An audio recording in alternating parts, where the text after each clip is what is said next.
What happens next? Will we be affected? Historically, any crisis in the Middle East tends to directly impact global oil supply, either through price hikes or supply disruptions.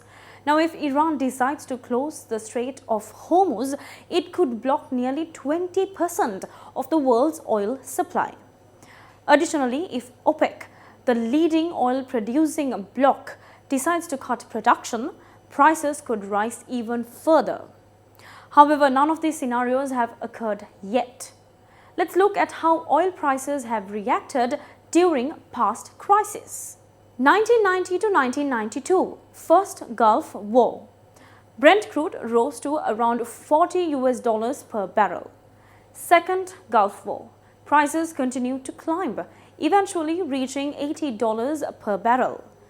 And in 2008, the most dramatic spike, with Brent crude exceeding $140 per barrel. 2011 to 2013, Arab Spring. Prices again surged past $120 per barrel. Now, Russia-Ukraine conflict. Brent crude once more crossed the $120 mark. And currently, Brent crude is trending toward an $80 per barrel, indicating a gradual upward trend. This could affect us in two ways. Will there be a fuel shortage? Will fuel prices rise?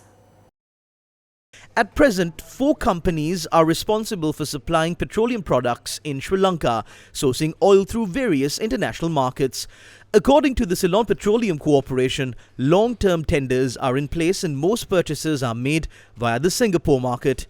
Energy Minister Kumara Jayakodi reassured the public that there is no risk of a fuel shortage.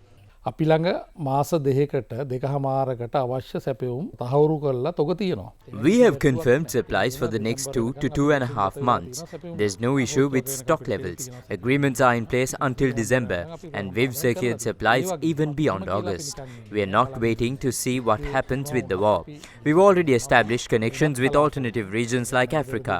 While we haven't imported oil from Iran in years due to sanctions, we're prepared to act legally if anyone attempts to create an artificial storage.